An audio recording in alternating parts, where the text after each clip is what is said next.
Streaming now, this is the Wood TV Live Desk. And good morning, everyone. Phil Penarski here with the Wood TV Live Desk. Hope you're having a great start to your Monday. For the 16th time, Michiganders are asked to really go out there, keep their eyes peeled, and try and find the biggest tree in their county and really across the state. Yes, the Michigan Big Tree Hunt is officially back. ReLeaf Michigan is putting on the contest, and joining us today to talk a little bit more about it is Lindsay Lights-Farintos, a project forester with ReLeaf. Lindsay, good morning. So happy to have you and really excited to get the chance to talk about this contest.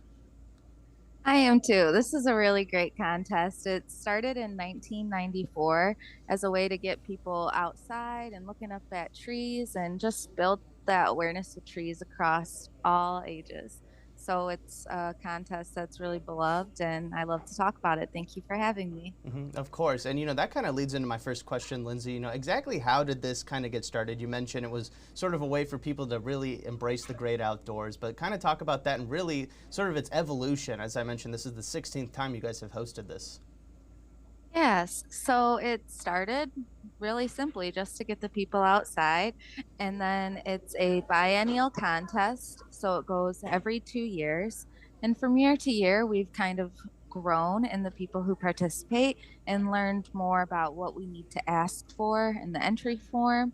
So that's kind of how it's evolved. Now we ask for 3 photographs to kind of help us gauge the tree before we send out verifiers to check its size.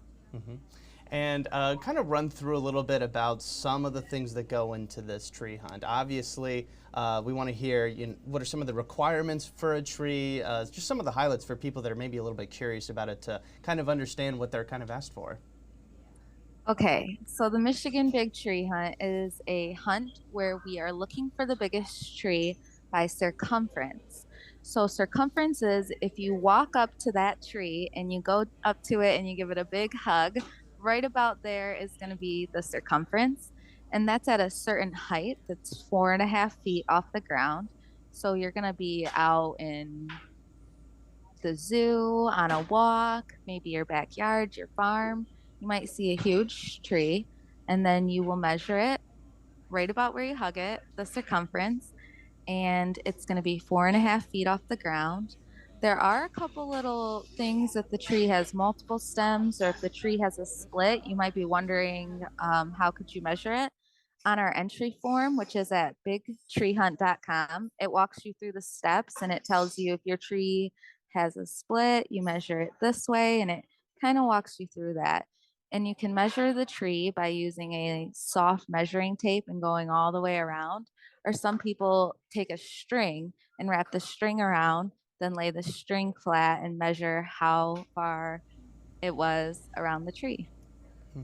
Yeah, Lindsay, we were just showing everybody on screen some of the photos of some of the past winners, and hopefully that kind of gave them an idea of how to measure it. There were some of the ones with the string, as you mentioned, and just kind of taking an idea of the circumference of some of these big trees, and really just, these are massive trees that are really getting found here across Michigan, and that kind of leads into the next question. Obviously, there are some trees that are already in the registry for ReLeaf and a part of this contest. Can you talk on some of the other stipulations of really just the best way for people to maybe not go out of their way and spend their valuable time finding a big tree on some of the trees that are already in the registry? Yes, so you bring up a registry that is the Big Tree Registry of Champion Trees in Michigan. This registry is based off big trees on 3 different variables versus our contest off of one variable. So you can find that in the Michigan Botanical Club and Michigan Botanical Society manages that database. And if you look for that on their website, you can see that and you can go into that. But our contest really is a separate thing. The way that they combine is that if there is a champion in that list, it isn't eligible to be a winner of our contest. So out of all the trees that get entered into our contest, we had over 650 entries last year, and it ended up only being one or two trees that was the case with. So there are way more trees out there to be found than there are on the registry. And our contest actually kind of serves as a big funnel into that registry. Hmm. So we get entries over 650 across the state, and then we send our big entries to their contest where they can be measured on those other two variables and potentially be champions. Yeah, no, you hear that, everybody. There's still plenty of trees out there that need to be a part of this contest for you to find out there. Lindsay, kind of shifting over now, for people that do enter it, they're going to be kind of curious as to what they could possibly win. So what are some of the prizes? I know there are several different categories based on the county, state level, your age, but kind of touch on just some of the Yeah. prizes that you guys are going to be handing out. Yeah, so let me kind of talk about how the prizes come in. So we start off, the contest is live. You can find a tree anywhere. You can identify it and enter it at our website, bigtreehunt.com. Then the contest is going to remain open until August 25th of 2024, next August. So you still have a whole year to go find the trees.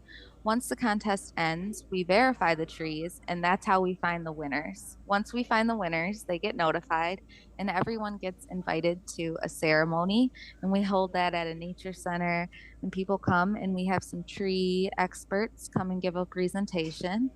You're recognized in the news, so you'll get your photo in your newspaper. It's really fun. The pictures, if you guys got to see those going across, people have pretty big smiles when they're with the trees. And then you get called up and you'll get a certificate. And we actually are not sharing what the specific prize that we give away is, but there's a certificate, there's an award ceremony, and there's a press release. And you can win for multiple different categories. So the big ones are the biggest trees in the state. The biggest tree in the state, someone 16 or older enters. And then the biggest tree in the state, someone 15 or younger enters. And then the biggest white pine in the state. Then we have categories for every single county. So Kent County, Calhoun County, all those counties, there's one winner for the biggest tree in that county. And then we also have potential state champion winners. That kind of goes back to what I was talking about with that database, how those champion trees are measured on three factors, and our contest funnels into that. The trees that are potentially champions, we recognize those as well. So there's a lot of winning categories. Last contest, we gave over 100 prizes and certificates and recognizations, and we really appreciate everyone who enters the tree. Absolutely fantastic stuff. Well, Lindsay, thank you so much for stopping by the live desk today. I want to remind everybody real quick, though, that if you are interested in participating in the Big Tree Hunt, you can find everything you need to know right now over on our website, woodtv.com. We even have a link for you to go ahead and already just sign up one of the trees that maybe you think has a chance of winning there. Lindsay, once again, thank you so much for stopping by today. We really do appreciate it. Thank you so much for having me. Have a great day, everybody. Yes, absolutely. And I want to thank Happy everybody else hunting. Yes, happy hunting. I want to thank everybody else as well for tuning into this latest edition of the Wood TV Live Desk. I'm Phil Pinarski, and we hope you have a great rest of your day.